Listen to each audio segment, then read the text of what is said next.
off of the internet and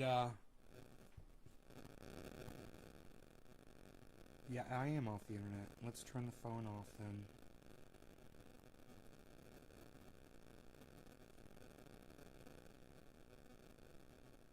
Okay, Debbie, four-name lady, what is up? How are you? I just turned my phone off for the show so that I could show you guys give you my full attention. Now it is charging. We will set it over there. I've brushed my beard. Tabitha, hello Tabitha. Hey Jackie, how are you? Jackie from Twitter. What? You guys can see me on Twitter. You guys can see me on Twitter. Yay. Dominic, Nick, Nikki, I'm hanging in. How are you? Debbie, I'm good. Nick Brown, hey. Got some really good coffee, man. Breakfast blend. I think it's the Dunkin' Donuts. No. Starbucks breakfast blend. Treasure Coast, what's up? How's it going? It says there's 5 people here, but I've got four-name woman, Tabitha, Jackie, Dom, Nick, Treasure Coast, and it says there's only 4 people watching, so I know they're misrepresenting the numbers. Okay, cool. I know there's more than 4 of you here. Now we know that we're being misrepresented in the numbers. Can all of you say hello to me? Isn't it bullshit that the girl competing in the Olympics can get shit on and in trouble for smoking cannabis? Michael Phelps won more gold medals than anyone and smoked cannabis. Patrick, isn't it bullshit? Yes, it's bullshit, Patrick. Well said. Couldn't have said it better myself. Treasure Coast. Hey, what's up, Treasure?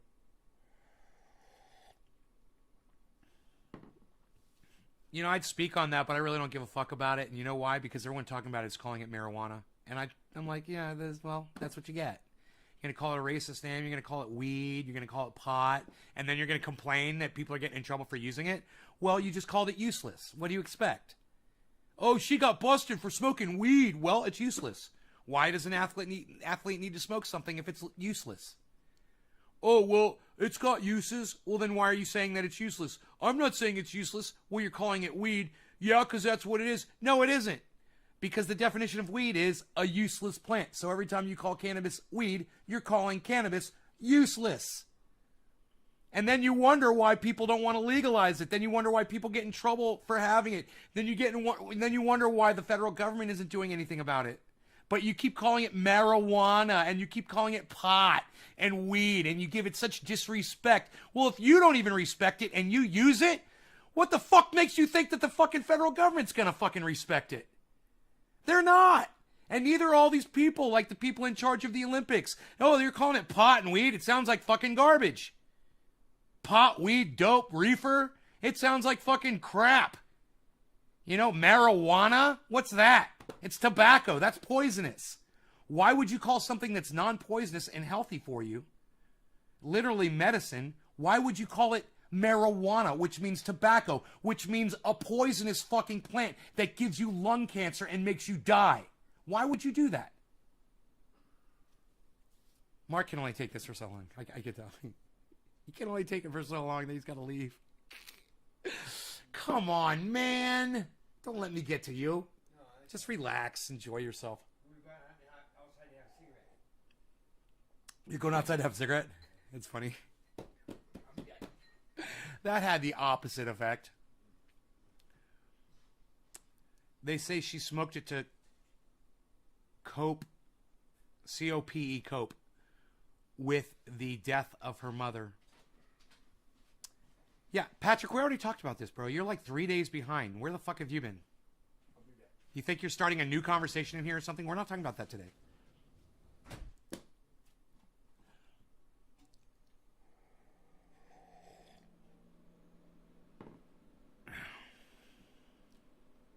We're talking about other stuff. Don't slam the door. Don't slam the door. Be careful. Don't slam the door. For one thing, I want to talk to you guys about Russell Brand and Ben Shapiro having a conversation. And I need to tell you the hypocrisy of Ben Shapiro. It just shines right through. There's no hiding it. When you're talking to someone who keeps it as real as Russell Brand, you end up looking like an asshole. And I think that's exactly what I did to Matt Dillahunty. He ended up facing somebody. You know, he's on the internet claiming he's keeping it real. And he ended up facing somebody who keeps it 200% more real than he does. You know, I'm not going to support a fucking Democrat because they are blue. Because they, you know, I'm not a blind fucking supporter of people. For someone who claims he's not going to be religious because there's no proof or evidence of a God, he certainly is quick to put his fucking support behind mere people who are fucking proven liars, every single one of them, and yet off running to politicians to support them he goes. So I want you to see Ben Shapiro literally melt down. And when I mean meltdown, I don't mean lose his cool. What I mean is his exterior is melted away for you to see the disgusting person that he really is. Russell Brand does the most fantastic job of exposing him, and all he does is ask him very simple questions, and Ben Shapiro just walks right down into the pit every time, every question. He just takes the bait, you know, like a cuck. So I want you guys, I got 13 minutes into this. After they were done stroking each other and talking about Ben Shapiro, the first thing he brought up, with kind of uncool, man, Russell did this to him. The first thing he brought up was the fact that Ben had been called out in another interview. And okay, yeah, he got called out in an interview and he got caught. And okay, why did you bring that up? It made him feel uncomfortable right from the start. But Ben, I got to give him credit. He is a very resilient person and he withstood that.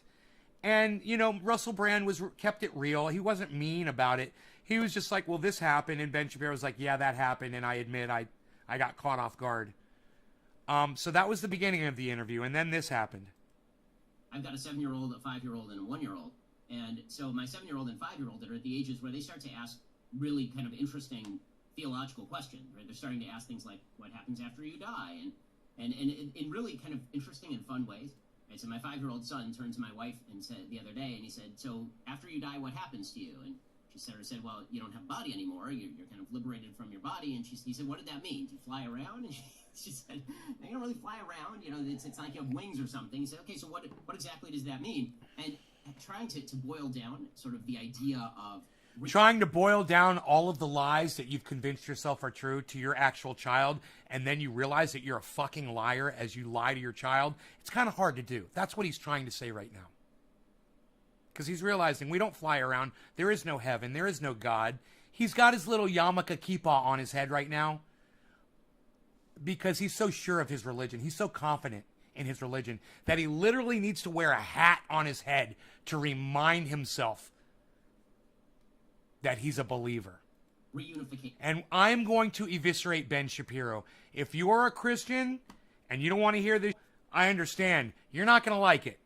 It's going to wake you up and it's going to make you realize that you're a fucking liar and that you've been fucking lied to your whole fucking life. So watch and enjoy. Oh, and he's not even a Christian. He's Jewish. Yeah, he's a Hasidic Jew. He's the worst kind of fucking Jew. He's the worst kind of fucking Jew you can be. He loathes all other Jews because they're not good enough. With a higher being to a 5-year-old makes for a really interesting conversation. Trying to explain what makes you is really interesting and forces you to think about it more deeply. And sometimes you don't have all the answers. Bad Blue Jaws. Cheers. Let's do a dab, son. In most versions of we're gonna need some for this. When I fail to learn, you get smacked by life. Is acknowledging when you don't know something. Cheers. I mean, to go back to the BBC interview, if I don't know something, I would be better off just saying, I really don't know who you are and I don't know much about this interview, rather than trying to kind of bull my way through it. And the same thing is true in a wide variety of areas in life. Every time you get arrogant and you think that you know something, life is going to punish you for that. Yes, I've found this to be true. I can see quickly in the conversation with the kids, you can end up dealing with things like essence, the nature of consciousness. I was trying to think how I would handle that. My children Topeka, Chaz, Christians are your people. 5, Hey, Tabitha, Teresa, Randy, Mr. Blue, Topeka. Cheers, guys. Already, it's pretty easy to This is drop just the into lower pre-dab. part of that iceberg to see what underwrites I discovered pre-dabs. of ordinary egoic.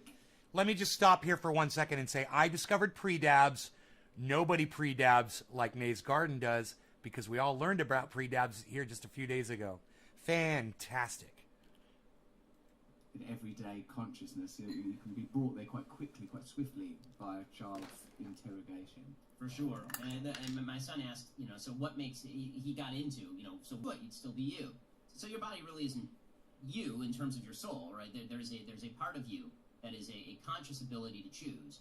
That is I didn't use exactly those words because it's 5. But you have the ability to do the right thing or do the wrong thing. And that part of you is really not connected to your body. There's something special about you that God implanted in you, and that you'll return to God after you die.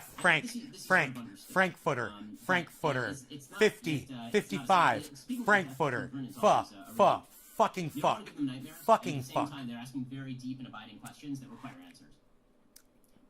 Yeah, I approach it in the same way. I'm plain Lip about lube. the idea of death, of finality. That's kinda and I try weird. Not to make it, All right, let's or do the real gruesome dab or now. Overly sentimentalize it. But we found this big mole in the garden, and my daughter was just so fascinated with it. We gave it a burial, but she, I'm afraid to admit, exhumed that mole a further 3 times to re-engage with the corpse with the mole less and less cute on her.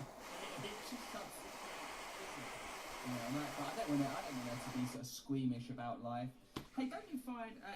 Thank you for sharing this video. I know, so it goes girl, boy, girl. Tabba dabba doo. Do you find like any? Bad Blue Jaws, females thank you guys for and, sharing, like, hosting. for example, I love myself, it. right? Thank you guys. Like Cheers. sometimes when I say I watch a movie and I see even a kind of a trivial joke about boys saying something like, "Oh, girls, they're rubbish," and I'm watching that with my kids, I feel like furious. Like, how dare you? How dare you say that? I don't want that going into my daughter, right? That's one of the reasons that I want to talk to you. One of the areas where I thought that would be interesting for us to discuss is, do you not sometimes find things that are being talked about by, e.g., trans community, feminist community, that you think have value and worth when it comes to individuals being sort of acknowledged, heard, honoured? So the idea that you should be, acknowledged for your feelings particularly depends on whether I think that the That feelings tasted are perfect. rooted in something good or something bad, right? Your children are constantly doing things that you don't want them to do, and you're constantly telling them not to do them, right? Your job as a parent is to help guide them through the world. In terms of valuable things that feminism has done for girls and women, I'm fully committed to that. My wife took me many times to the doctor. When I was growing up, my mom was working, my dad stayed home.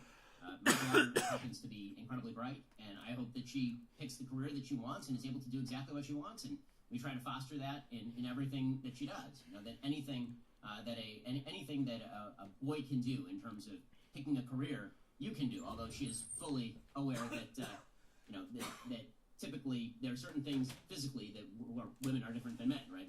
Girls have babies and boys don't have babies, and men pick up heavy objects and are dumb. This is what she knows about boys. So this is which is not a bad thing for her to know. But the idea that women are How do you do that, Ben? Okay, boy, good boy. You're a girl. And if you're born with both, then Ben Shapiro's head explodes because he can't fucking wrap his brain around that. So you're a bad person if you've got both. realities about their biology and note that you are to my son that he is a boy, and to my daughter that she is a girl. And if she wants to be a tomboy and be a girl, that's fine. And if my son is a little bit more effeminate and he's a boy, he's still a boy. Oh, he's not gay? She's a girl, and if she wants to be a tomboy and be a girl, that's fine. And if my son, Oh, she's not a lesbian? is a little bit more effeminate and he's a boy, he's still a boy. Oh, he's not gay? They're about their biology and note that you are to my son that he is a boy, and to my daughter that she is a girl. And if she wants to be a tomboy and be a girl, that's fine. And if my son, is my daughter that she is a girl, and if she, about their biology and note that you are to my son that he is a boy, and about their biology and note that you are to my son that he is a boy, and to my daughter that she is a girl, and about their biology and note that you are to my son that he is a boy, and to my daughter that she is a girl, is a little bit more effeminate. Can you guys hear it okay? Boy, he's still a boy. They're certainly. Can you guys hear him okay? Or are we dropping frames? Note to my son that he is a boy, and note to my daughter that she is a girl. Can I ask you guys, all of you parents out there, because I'm a child. I was a child. I had a mom and a dad. And I got to tell you, my mom and my dad never expressed the point to me that I was a boy. Ever. How many of your parents expressed the fact to you, your gender, when you were little kids? Did your dad take you aside one day and say, okay, now you're a boy. You're a boy, you know. Did your mom take you aside one day and say, okay, you know, you're throwing the football out there with the boys. Now you're a girl. Girls don't play football. Did your parents do that to you? Or did they say, man, that's awesome. Maybe you should join the sports team at school? Did they encourage you if you were a girl? And if you're a boy, did they encourage you to go take ballet lessons because you were interested in that? Or become an opera singer because you were interested in that? Or encourage you to go to hairdressing school because you were interested in cutting hair and being a beautician? Because you knew how to make people look fabulous. And you knew you'd be great at it. So you decided to go to college. Did your parents... Can I get some responses from you guys, please? Either that or get me some more people here, guys. If you guys aren't going to talk to me... Bab Bab Blue Jaws says no. Thank you, Bab Bab Blue Jaws. Hippie chick, not you? You had encouragement? Oh, good. You guys are talking to me. I was about to say, if you guys don't want to have the conversation, maybe more people will. Maybe you guys should share it around and get some more people here that will actually... I think this is a very interesting conversation. I'm telling you. No, I'm telling you. You tell me, okay? I'm telling you. All right? Teresa says no. Okay, Teresa, thank you. My parents never expressed to me that I was a boy. But Ben Shapiro, his form of parenting is to note to his son that you are a boy and to note to his daughter that you are a girl. Let that simmer inside your brain for a little bit at the amount of insecurity possessed by this guy. He's so insecure that he has to remind his children of their gender. He's so insecure in his religion that he has to wear a fucking hat on his head to prove to the world how religious he is. You talk about an insecure motherfucker.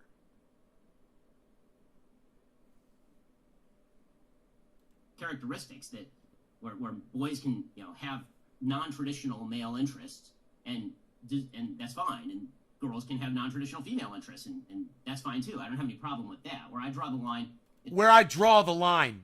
Dad draws the line. It's not your... You don't own people, bro. You know, they're their own person. That might be a little child to you. It might be a little kid. It might be your sweet little baby. But that's a separate person, man. They get to determine their gender. Not you, you motherfucker. Can you believe he just said that? 2029. Let's go back to 2026. Is where people start to suggest there are no fundamental differences. That's fine too. I don't have any problem with that. Where I draw the line... That's fine too. I don't have any problem with that. Where I draw the line... That's fine too. I don't have any problem with that. Where I draw the line... That's fine too. I don't have any problem with that. Where I draw the line... You don't get to draw the line with your parents, with your child's gender. You get to draw the line on a lot of things with your children. You really do. But you don't get to fucking tell them what their gender is. You fucking monster!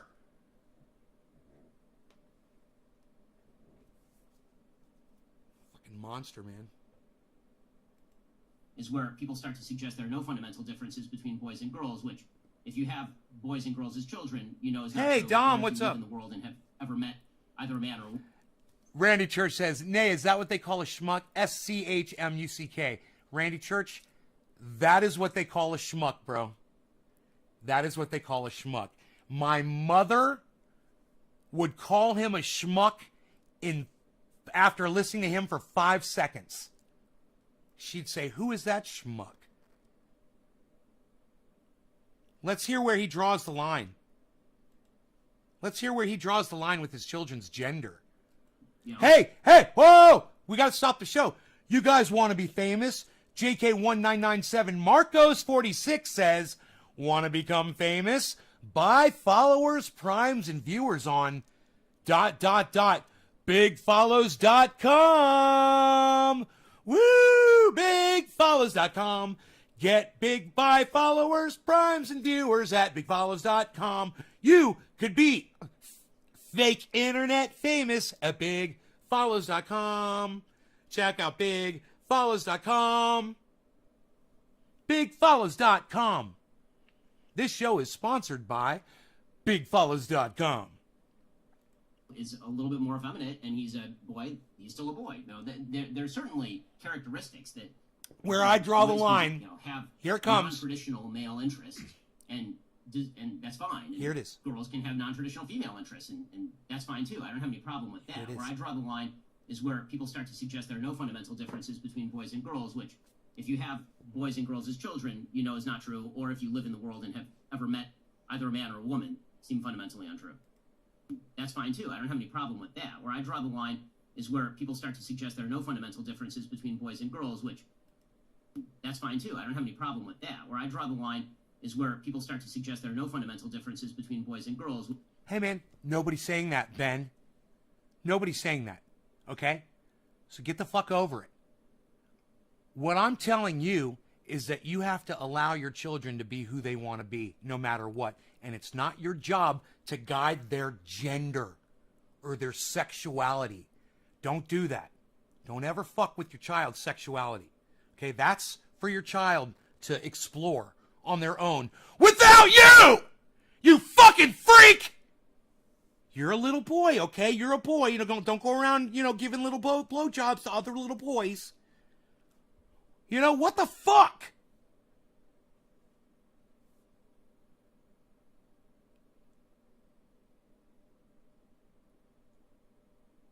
Hadley, he's not the worst of parenting out here. Want to get banned, came to the right place. Bad Blue Jaws. Ben Shapiro is a massive idiot. You guys, it's not just Ben Shapiro. It's a good call. Yes, he is a massive idiot. It's the fact that he's got millions of listeners, guys. That's what you guys have to realize. That's why this is important. Because, someone's cooking you a meal. Someone's driving you somewhere. Someone's flying you somewhere. Someone's doing something for you somewhere that believes this motherfucker, listens to him every day, and thinks he's intelligent. Thinks he's a well-spoken Jewish man. And when they were younger and they were Catholic or they were Christian and they were in church, they were taught that the Jews were special people. In the Bible said that God said the Jews are special people. And he fucking uses that shit. That's why he's ultra-Jew. That's why he's Orthodox. And if he was a true Orthodox Jew, he would have these. And they would curl all the way down. And he would have a full beard, because you're never supposed to let metal touch your face when you're an Orthodox Jew. So he is a fucking hypocrite. Okay? He's a fucking lying fuckstick hypocrite. And if you guys ever want to see what a fucking Orthodox Jew looks like, wait. I'm sorry. My bad. I'm an old man and I forgot. No. I was thinking of Hasidic Jews. My bad. No. These are the Hasidic Jews, and they're also Orthodox. But then there's Orthodox Jews who don't want to do this. They don't want to have these, and they want to do that, right? So it's like the Orthodox Jew and the Hasidic have a little bit of a there's a little difference between them. And, there is. And my bad, because, I was raised Jewish. Not Jewish now, just so you guys know. But I was raised Jewish. I know a lot about Judaism. And I should have fucking known that in my brain. And I'm getting stupid, obviously. But that's okay, because I have a video of me, not of you, a video for you of me standing outside with my 22 scaring off the squirrel again. I got the whole thing on fucking video. Just so you know, if you stick around, you get to watch that. You can hear me and Mark talking to each other while I'm doing it. And I'm not going to tell you anything else about it. Just stick around and watch the video. And do me a favor, get some more people here, guys. This is going to be one of those epic shows, but I need you guys to fucking, I got to smoke 420, bro. I miss 420. I didn't smoke 420. I didn't smoke 420. Did I smoke 420? I don't think I smoked fucking 420. Did I miss fucking 420? I think I did. I think I missed 420. So, 28 minutes in. Psst. I'm a horrible person. I need to smoke 420. I don't think I smoked 420. Did I even do it? Psst. I don't know, but I'm going to do it now. And I'm going to put some smoke rings in this general vicinity. Retirement community! Chrissy! I'm going to have to kill you! Chrissy! Harles, are you okay? Harley, you got food up there, buddy? Are you going to come down here and yell at me? Trendy orca. Trendy. Who's got their headphones on? Trendy. Orca.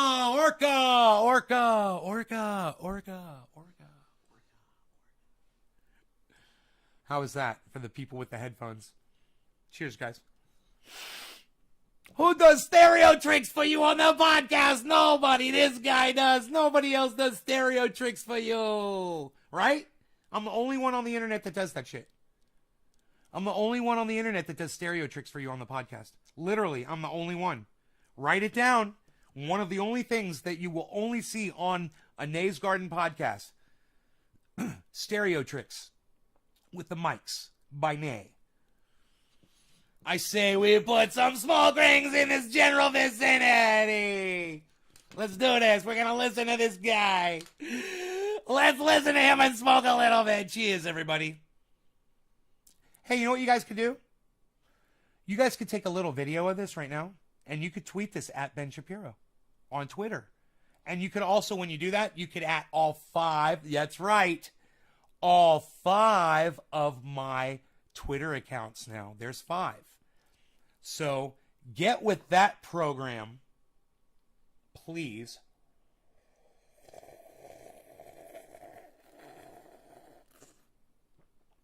And go at all 5 of my accounts on Twitter and at Ben Shapiro, and this a link to this show so he can see that I'm eviscerating his hypocritical ass.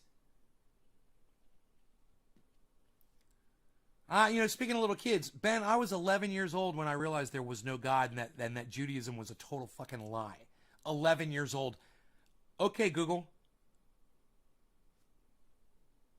Oh, I turned off my phone.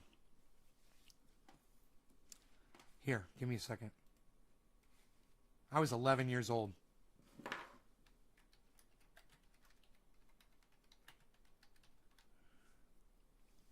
He's 37 years old and he still hasn't figured that shit out yet.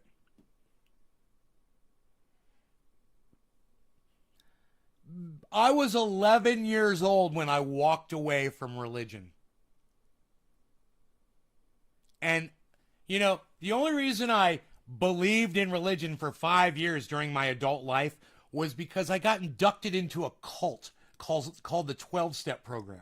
And they told me over and over and over and over and over again that if I didn't believe in a God, that I wasn't going to be able to get sober. They promised me that I needed God. Yeah, the 12-Step Program. Nice, huh? So for, I don't know how long it was. For a year, I don't think it was 5 years, but I was sober for 5 years. But for, at least a year, if not more, I believed, I convinced myself that there was a God.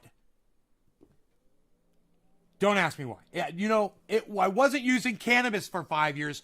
Call it a momentary lapse of reason that lasted a little more than 365 days, probably.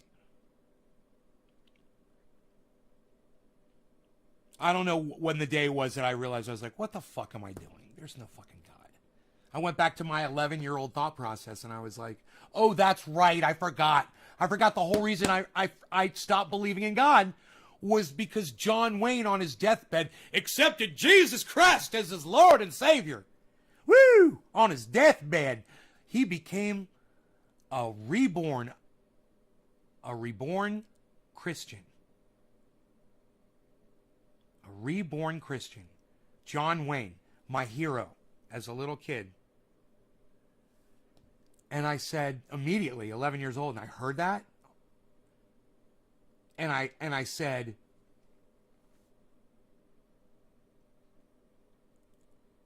what does that mean exactly? And my parents said, it means that if for his whole life he didn't believe that Jesus Christ existed, then if his dying words were that he accepts Jesus Christ as his Lord and Savior, then he's automatically absolved of all of his sins and he gets to go to heaven. My parents explained it to me, and I said, no, he doesn't. I said, he's been a horrible person. You know, I knew he was my hero. He was a bad guy. He wasn't a nice person. He wasn't, he was a womanizer. He was an alcoholic. He smoked cigarettes. He treated his body like shit. He ate a lot of red meat. He would have his fucking colon pumped out. He would get colonics and shit. It's disgusting. And when I heard this, I was like, why doesn't he just eat better? Well, because he wanted to live gluttonous. He wanted to live a gluttonous life. And, hey, man, some people do. I lived a gluttonous life for a very long time. And, you know, I kind of like worked out my way through it, man, you know, but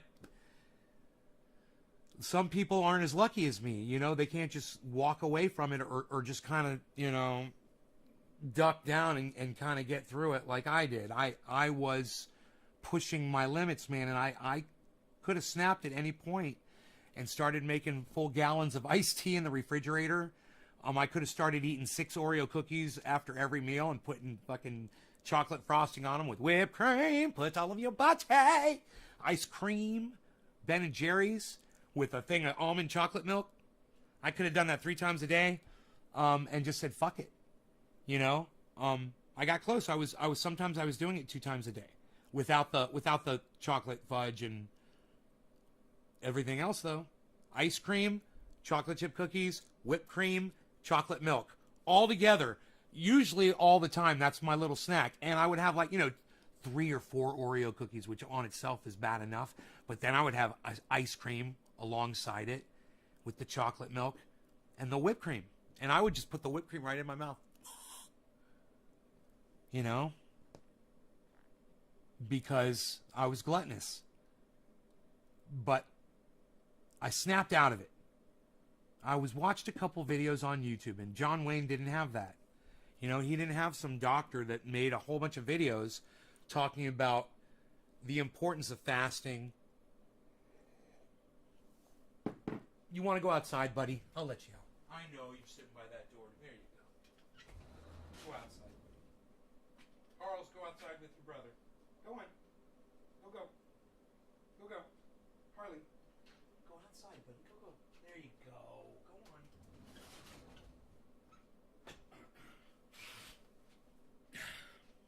I made a tri-tip for lunch today. Mark, I gave Mark a nice slice. You know, I brought it out, so he was outside just resting, and I gave him a nice piece of tri-tip. I just had some garlic bread. Lots of garlic. You guys, triple up on your garlic from now on, okay, everybody?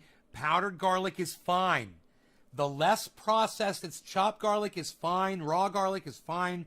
Slightly heated, cooked garlic is fine. The one thing that's not as active as everything else is the garlic oil. But straight up garlic, man, you guys start going crazy on it, okay? And I'm going to tell you why. For the same reason that you put molasses in your water when you're watering your plants. Because the molasses goes into the soil, and what's it do? It feeds the mycorrhizae, right? Mycorrhizae love molasses. So they eat that, and they multiply, and they produce their bioactivity that soil and roots, oh my God, right?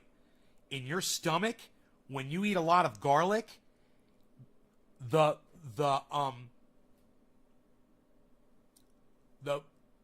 probiotics, the mycorrhizal bacteria that live inside your stomach and help you digest your food, their molasses is garlic. And now you guys, who in here did not know that about garlic? And who in here knew that garlic was a superfood? Anybody? You know, one of my ex-girlfriends back years ago used to like a lot of garlic. And, man, she didn't wear it well. Let me tell you, I literally made comments to her sometimes. It would get really bad. And she would tell me, but you know, it's really, really healthy for you. And I just ignored that. I never heard that. Look it up. Go look it up. You knew about garlic, 4-name girl. Superfood, Randy Church. I didn't know that for sure. Look. You guys, get all the kinds of garlic that you can. Garlic is really good for your stomach, for your digestion. It's really good to help keep you healthy. Consider going more garlic. Okay? That being said, I think we've discussed that enough. Let's get back to Ben Shapiro. I'm going to blow some smoke rings right over his head, hopefully, in this vicinity. Let's see if we can do it. Cheers. You guys, thank you for sharing this around. If I miss 420, I'm lost. I don't even know where I am with this. Which, if you have boys and girls as children, you know is not true, or if you live in the world and have ever met either a man or a woman, seem fundamentally untrue. Do you think that, not dealing with, I'm not talking about individuals here, I'm talking about the way that the media is mobilised around these issues. Do you think that there is something fundamentally disingenuous? Do you think that they have an agenda or objectives beyond the protection of people's rights to express themselves however they want to identify however they want to feel that they are accepted by a culture, all of which to me seem like perfectly reasonable objectives for any individual? Do you feel that there are secondary or ulterior agenda that are being pursued culturally that cause you some kind of disease other than a kind of the sort of what you've just asserted ideologically about, you know, your interpretation and understanding of what you would just say is absolute biology? So, I mean, there are a few things. So, one is there's a great book called The Rise and Triumph of the Modern Self by Carl Trueman that I think is well worth reading on this particular subject. Let's speed this There's up. been a redefinition. It really doesn't start with transgenderism or even the modern era. A redefinition of what it means to be an individual and where you get your individuality. What makes you you, right? What is your identity about? For most, I gotta say this. I like that Ben Shapiro is slowing down the way he's talking in this interview. He's not trying to overdo it because, you know, when he does his show, he's really fast. He talks really fast. That way he gets more information in, you know, when he's talking and shit. He's a smart little dude. But at the same time, he's only book smart and he's not this kind of smart. He wishes he was this kind of fucking smart. He wishes.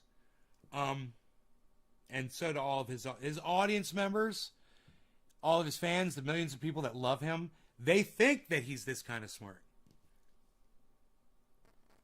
most of human history, your identity was about you living within the boundaries of a particular community. How you interacted with the world was part of what shaped your identity. How you interacted with your community was part of how you shaped your identity. If you read Aristotle, it's all about producing good citizens in the polis, for example. Or if you read the Founding Fathers, they're You're talking brought about up with within garlic. your community and the importance of communal bonds. And as communal That bonds are and broken brass- down, and I think that this relationship is sort of Brassicas? symbiotic as our version of What? what identity is has changed. People have stopped Wild garlic? associating what I am with Right what on, society Josh. expects of me, Wild what garlic. society God, and way to what go. I am Great with find, society. bro. And instead they've said, I am what I feel, right? My authenticity is key. Authenticity is the thing that matters the most. And so now Salute. there's no good or there's no bad. There's just authenticity. And the rules of the road have to be changed around me in order to foster my own sense of authenticity, which means everybody else has to change their behavior because I feel a particular way. Well, that to me is not a way to build a society. I'm not sure that you can build a society in which everyone's individual identity is rooted in forcing everybody else to change their ideas about the world and how they wish to address the world. That doesn't seem... Holy shit. You know? Because what he just said totally goes against everything he always talks about. He is, when in Rome, do as Romans do. He's totally just snowing Russell Brand. I wonder if Russell Brand's going to call him on this bullshit right here. I have a feeling, because Russell Brand is way smarter than Ben Shapiro, I have a feeling that Russell Brand's going to get him on this one, because this is bullshit. With Ben Shapiro, he does not believe what he's saying right now. He does not believe that everyone should have the individual right to be who they want to be. He does not believe that. He totally does not believe that. Seem like a smart way to do it. If you can't have any sort of at all mutually agreed rules of the road, other than presumably just saying yes to everything, it's going to be very difficult to build a society around anything like that. I mean, that's on a very abstract level. On a more practical level, one of the things that you've seen in the United States, for example, is an attempt to tell religious Americans that if they don't raise their children with particular values, then they're doing abuse to their children, and that presumably the state should step in. You've seen bakers who've been sued for saying, I don't wish to participate in this particular activity. Right now, I'm very libertarian when it comes to this stuff. I feel that He just said you've seen bakers that don't wish to participate in this kind of activity. Did you guys catch that? Okay. For those of you guys who didn't catch that, years ago there was a case, and it spurned this whole new age that we're living in today. This gay couple wanted to get married, and they wanted to have a wedding cake. And I know you guys are all like, yes, you're remembering this. And the baker said, no, go somewhere else. I'm Christian, and my religion doesn't allow me to participate in a gay wedding. I'm not going to bake you a cake. And instead of just going to another bakery, which is what I'm glad they didn't do, because what this did was this put everybody, it pulled everybody out of the shadows. And even though it was hush hush, whatever, you know, people treat other people like shit when you're different than them. And this yanks these motherfuckers out, so they have to jump on a side, someone like Ben Shapiro, and exposes them for exactly who they are. Freedom includes freedom of association, and freedom of association means that people I don't like can not associate with me. That is their choice. I'm fully libertarian on this, to the point where if somebody wants to not have Jews in their business, I think they're a bad person. But I think that they should be free to do that because, frankly... Oh, really? Ben Shapiro thinks it's okay wow, did you guys hear that? It's okay if you don't want to have Jews in your business, then you shouldn't, you could have a sign up on your door that says, we don't serve Jews. Nice. Ben Shapiro, huh? Whoa. Wow. What a fucking anti-Semite. What a self-loathing Jew. You guys want to hear him say that again? Can you even believe he just said that? I don't want any overarching authority telling people who they must and can't associate with it. They're doing abuse to their children, and that presumably the state should step in. You've seen bakers who've been sued for saying, I don't wish to participate in this particular activity. Right now, I'm very libertarian when it comes to this stuff. I feel that freedom includes freedom of association, and freedom of association means that people I don't like can not associate with me. That is their choice. I'm fully libertarian on this, to the point where if somebody wants to not have Jews in their business, I think they're a bad person. But I think that they should be free to do that because to not have Jews in their business, I think they're a bad person. But I think that they should be free to do that because to not have Jews in their business, I think they're a bad person. But I think that they should be free to do that because that is their choice. I'm fully libertarian on this, to the point where if somebody wants to not have Jews in their business, I think they're a bad person. That is their choice. I'm fully libertarian on this, to the point where if somebody wants to not have Jews in their business, I think they're a bad person. But I think that they should be free to do that because, frankly, I don't want any overarching authority telling people who they must and can't associate with. That seems to me.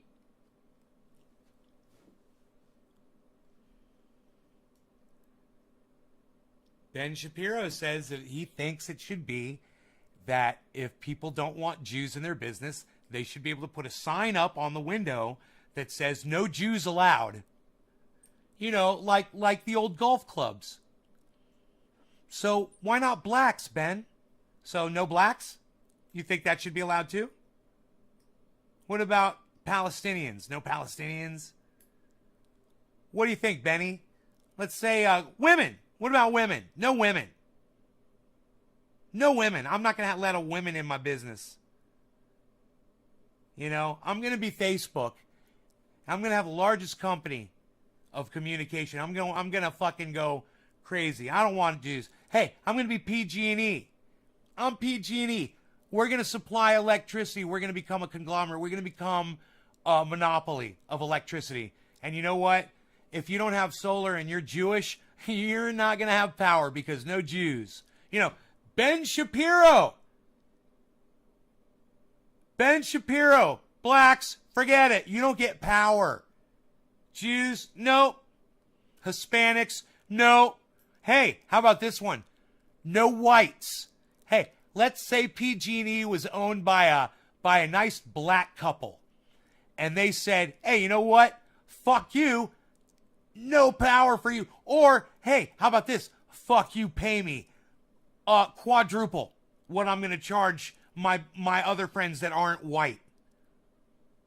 That's okay with him. When people say to you, do you feel like there should be a government or there shouldn't be a government or whatever?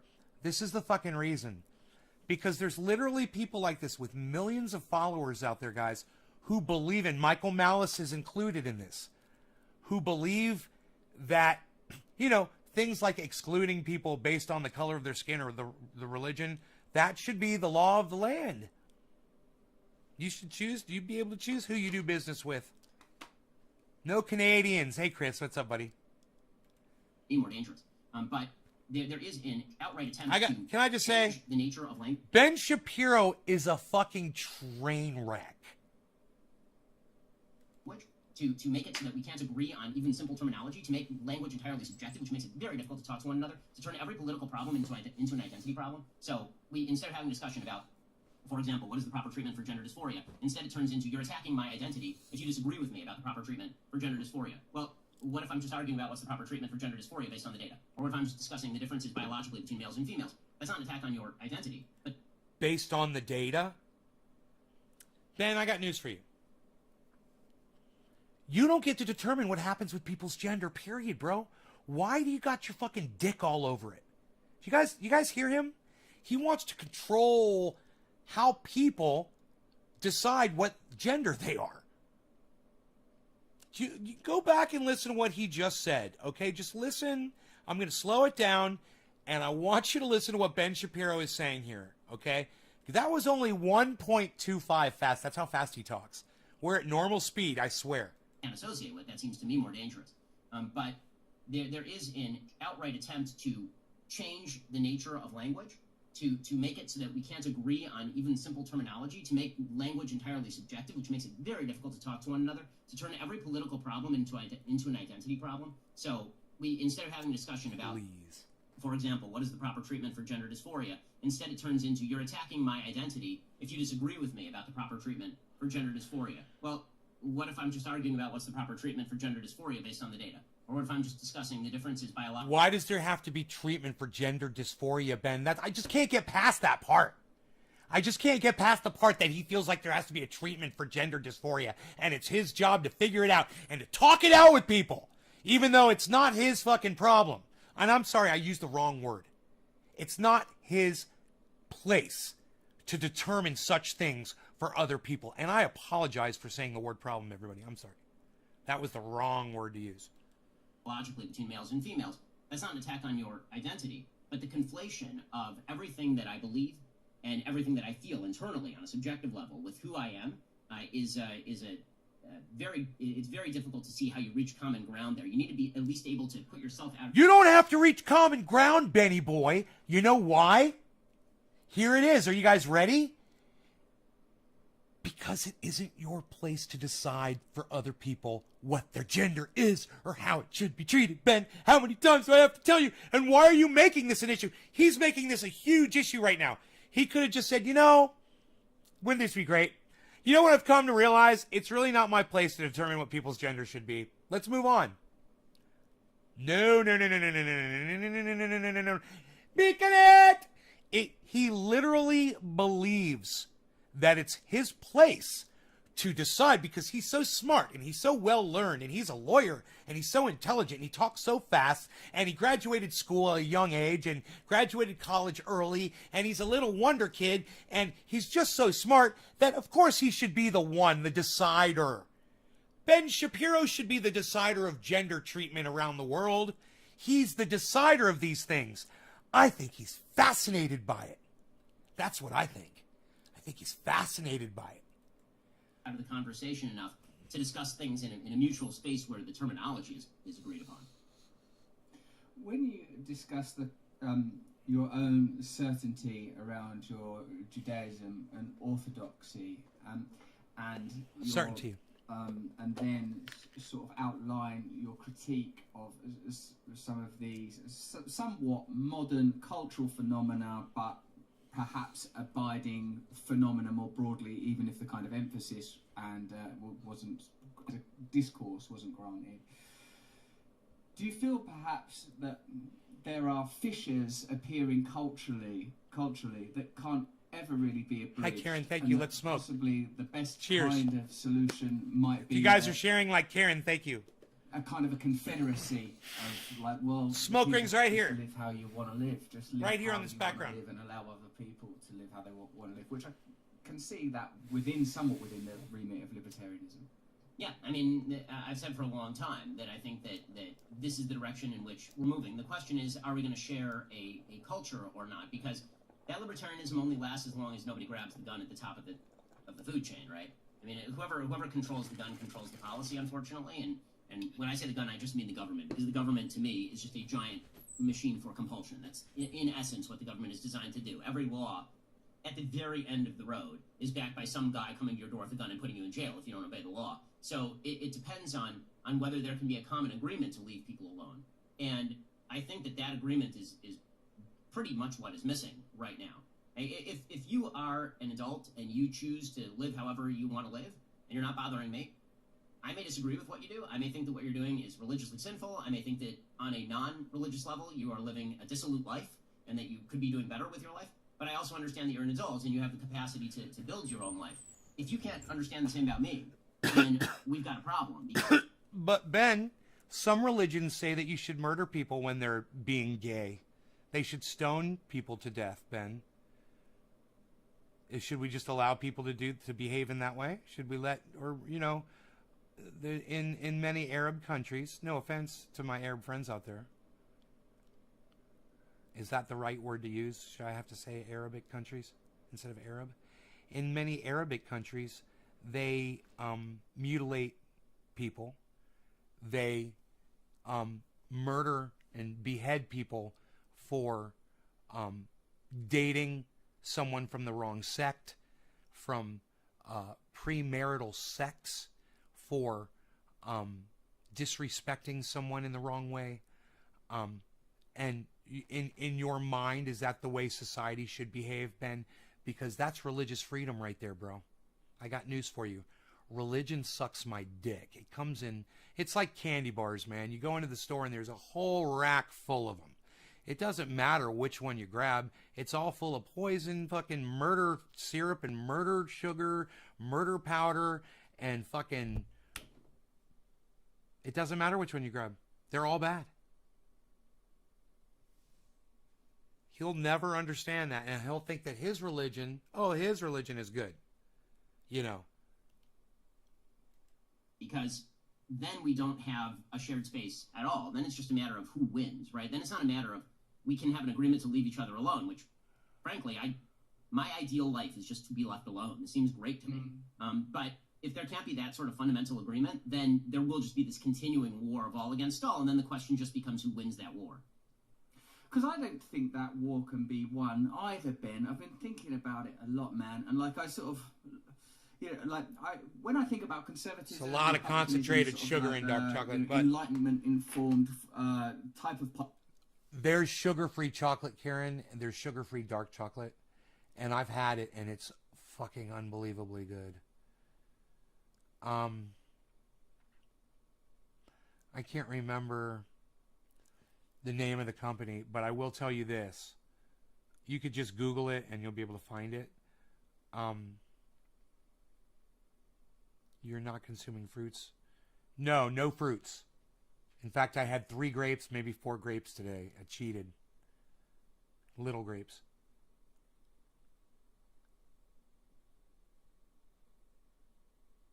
That's the connection. Anyway, let's move on. Politics that led to the foundation of your country. The challenge I have with it sort of in some ways sounds oddly